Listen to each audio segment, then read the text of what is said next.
Right. This question is a little bit confusing. It's not obvious straight away. So this is the question. What is the secondary gain of this belief? You're probably thinking, what does that mean? What it means is that there's a reason why you're still holding on to that belief. There's a reason why you won't want to let it go because it's still sort of serving you and protecting you in some way. The secondary gain is normally a cop out. It's normally an excuse to keep it. Is there a smidgen of laziness in there? Possibly a little bit of denial in there.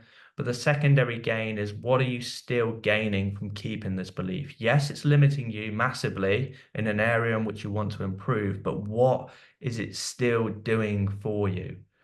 So it's generally a cop out. So for me, people always let me down.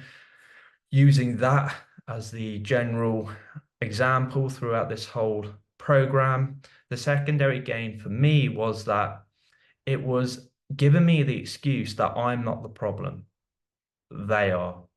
So again, it's saying that there's an outside problem and there's not an inner problem. And here's something that I want to share with you. You are the only problem you're ever going to have in life. But that's great because that means you're your only solution. So all you've got to do is whenever you have a problem is remember you don't need to go after it or chase whatever it is. You just need to stay and work on yourself. That is where the problem is. So for me, it's them. They're the problem. You can't find the right people nowadays. People don't want to work hard anymore. It's me making excuses rather than saying, no, actually, I've got some issues around this. I need to sort it out. That was a secondary gain from my belief. You're going to have to think what your secondary gain is of your limiting belief that you're investigating upon right now.